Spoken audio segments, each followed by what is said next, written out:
Right now, you might be noticing that technology is taking over your life.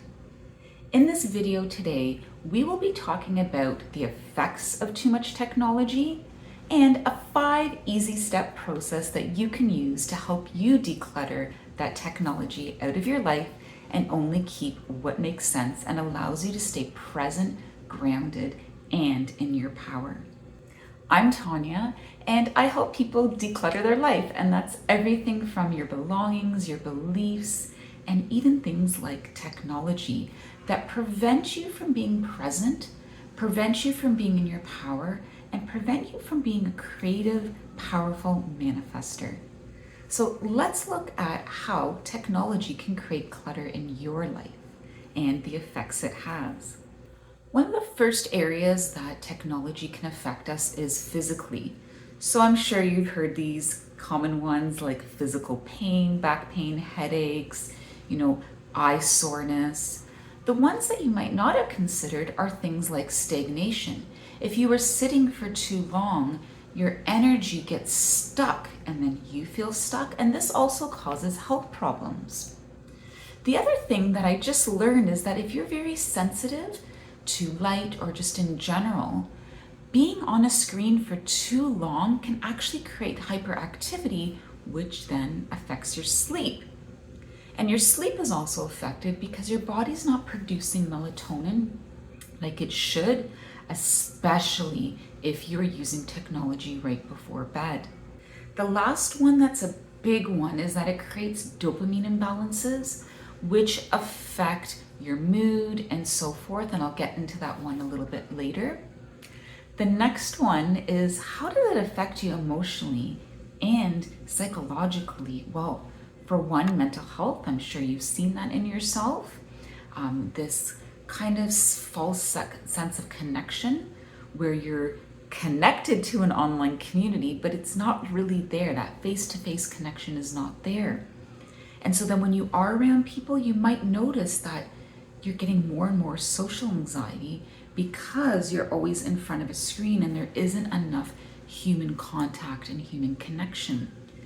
And the other piece is that there isn't this ongoing sense of connection with your physical space, with yourself, with others, with how you're spending your time, because it's almost like the world disappears and you're in this virtual world.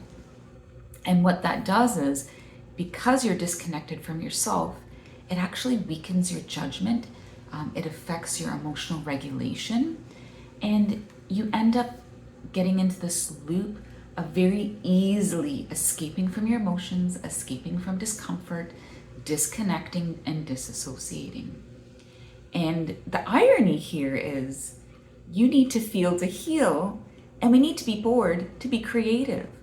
Because if we don't create that space to be bored, if we don't create that space to feel, then it's never going to happen. And then we stay stuck and trapped in this loop of escaping and not actually being here. And so that brings me to the next area, which is spirituality. If you are constantly on the screen, you are connecting from your deeper sense of self. You are disconnected from your passion, your power, your life purpose. Because if you have drive, if you have a mission, if you are clear on why you're here, but then you're spending time on something else, that doesn't match. So by being on technology so much, it makes it very easy for people just to get caught in that and lose sight of why you're here and what you are doing. The other thing that happens then too is, because we're not seeing progress creates happiness and joy. If you're not seeing that progress in your life, very likely you are going to have low self-esteem and think that you can't do anything. And then that creates, again, this stuck energy. So the other area that too much screen time affects is your cognition. And so that's everything from cognitive functioning, your cognitive development. If you have children and they're on the screen all the time, it actually affects their brain from developing properly. And so I'm going to put my blog link in the comment section so that you can learn more about that. The other common things are difficulty focusing, your memory weakens if you're on the screen too much, because you're just in this like tunnel, not paying attention, not engaging in just this kind of blank stare. So you're not actively using your brain other than it being overactive for quick pleasure and dopamine rush, which I had mentioned earlier. And so then you become dopamine depleted, your baseline lowers, so then you need more extreme activation to feel and to have that dopamine rush, and you get stuck in the cycle, which then causes depression. And it also causes impulse control. So some people might identify and say, oh, I have ADHD. And that really is this sense of impulse control where you can't control yourself. The brain is not functioning at optimum level because it's in this other dimension and just in front of a screen. And so that also affects your ability to process information, and it ends up being slower, which then, going back to the spirituality, then it affects your self-esteem because you think, oh, I don't get this. And these are all connected. And essentially, it stops you from being present and aware and able to process information, and even affects your ability to connect with your physical space and have that spatial awareness. Ask yourself, if you're standing somewhere, could you tell someone where north, east, west, south is? Are you able to navigate how to get somewhere without Google Maps? Could you look at a map, remember it, and then do it? We're losing certain parts of our brain, like the ability to do certain skill sets, because we rely so much on technology. And so it's really important to step back and go, okay, what do I need to be doing? Which brings me to the next one, socially, emotionally. What do I need to do to have balance with my emotions, to have regulation with my emotions? Because what ends up happening is, when we are on technology too much and you're having too much screen time, you're missing the fundamental parts of being social, and that is eye contact. Eye contact cannot be replaced in a video. Quick story, I hadn't seen a friend for 7 years because she lives in another country. We've been doing video that whole time. I was only getting like maybe 50% of her essence, of her true being. When I saw her, I cried, not just because I missed her and I was so happy to see her. I cried because I was like, this is who you are? Because I could fully feel who she was. We cannot replace that with technology. And as humans, we need that eye-to-eye contact. We need that touch. We need that physical presence in order to be able to read people and to sense them and to be able to have that deeper connection and communication. And so what ends up happening is, if you're on the screen too much, you don't have that emotional regulation. You're disconnected from yourself. So then in your relationships, you end up being reactionary. You end up having this false sense of belonging to these online communities. And then when you're in person, you might feel awkward. Or you might notice that your conversations are kind of discombobulated because you're not used to being in that flow and being in that presence with people. And that poor communication also comes from not being able to listen. Think about it. When you're online, there's these gaps if you're in a Zoom meeting, and there isn't that natural flow that you would have if you were in person. And so that really limits being able to connect deeply, which then affects your emotions, your mental health, yourself spiritually, and just the whole kit and caboodle, because all these different areas I've mentioned, they're all connected. So now what? Now what do you do to get back to center? Some people believe in going hardcore and doing it 100% and just totally doing a purge or tech detox and doing it all at once.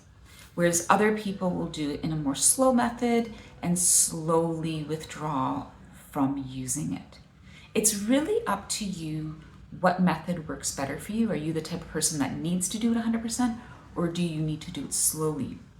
Regardless of which one you pick, it's about being clear on your mission, clear on your vision, clear on your life purpose, having accountability, and most of all, making a decision and committing to it.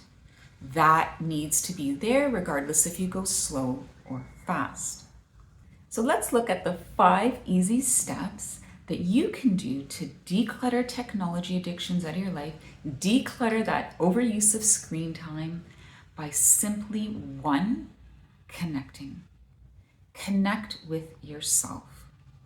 Decide, okay, where am I at? What's important to me right now? What are my values? What's my mission? What's my vision in life? Okay, and then write that down. And then number two, go, okay, if that's what's important to me, and that's my mission and vision, what do I want to create? What is it that I want to give to the world? What is it that I want to create for myself and others? And how does that connect to my life purpose? Make sure that you do that and think about, okay, what are my intentions? How am I going to go about this? And really think about, how do I want to spend my time? If this is what I'm creating, how does it look to spend my time? So be clear on that. And then the third one is release. So now that you're clear on, okay, this is who I am, this is what's important to me, this is what I want to create, this is how I want to spend my time. Okay, what needs to go? And so it's doing an inventory first to get a realistic picture of how much time are you actually spending on tech? How many times are you grabbing your phone just to look at it quickly? And do an evaluation, just very quickly for about a week. Very simple. Okay, I was on the phone for this long. There's lots of apps that will track that. Okay, I was on Netflix for this long. Oh, I check emails this much. And do that for about a week or two to get a clear view, a clear inventory of what's going on. Because then you'll know, oh, wow, I thought I was just on my phone for like an hour a day, but it's actually 4 hours a day that I'm scrolling. Okay, now what? Now I need to let that go, and I only want to be doing, let's say, like a half an hour a day. And then deciding that, okay, now how am I going to spend my time? There's another aspect to this step that is so fundamentally important, because it's not just about decluttering. It's about becoming aware of your attachments and why you were doing it to begin with. Why is there that pull to grab your phone? Are you avoiding sadness? Are you avoiding a relationship? Are you avoiding to-dos on your to-do list? What's going on? Is there an attachment to feeling that you need to do something a certain way? You can only know that by becoming aware and having a conversation with someone when you're doing the releasing, letting go process. So it's very important to do some journaling, to reflect, and just to notice what's coming up in the body when you start decluttering and changing the way you do things. Step 4, which is recalibrate. You're going to recalibrate, reset your system, reorganize what you want to do, and think about, well, if I'm removing this, what do I want to replace it with? How am I going to organize my time now so that I'm spending time doing these things around my life purpose and my mission and what's important to me? And how am I going to create a space to support that? How am I going to change my home environment to support that? And who am I going to be accountable to ensure that I follow this new rhythm, that I follow this new plan? And what boundaries are you going to set?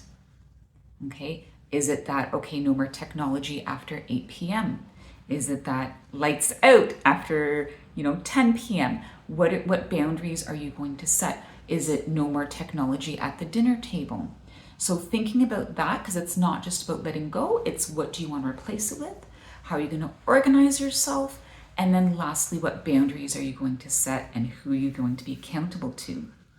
And then what that does is step 5, rhythm. It allows you to get back into your natural rhythm where you have morning routine, evening routine, things you do during the day, throughout the day to anchor yourself. And then what are those anchors? Is it meditation? Is it going for a walk? Is it journaling? What are the things that are going to help you stay connected to yourself, grounded, be able to regulate your emotions and nervous system, and to stay healthy, focused, and centered? And I really emphasize having routines and habits that are realistic for you, that you can maintain, And it's the same thing as I was mentioning earlier, either 100% or bit by bit, regardless of what direction you go in. Make sure it's realistic for you, because then if you can't keep it up, you're just going to give up. So I hope that was helpful in getting a starting place with how you can release and declutter your technology addictions, and really just being aware of how it affects you in your everyday life. And then taking the time to do these 5 steps where you're connecting with what's important to you, deciding what it is that you want to create and your life purpose, and making sure you're spending time doing that. And then following that by releasing and being really clear on how much time you are spending on technology, and then releasing what doesn't match, replacing it with what does, and then moving into getting into your rhythm so that you have those anchors, you're emotionally regulated and connected to yourself so you can be a powerful manifester. Thanks so much for watching. Stay tuned for the next set of videos that will be talking about specific types of technology and how you can declutter them out of your life.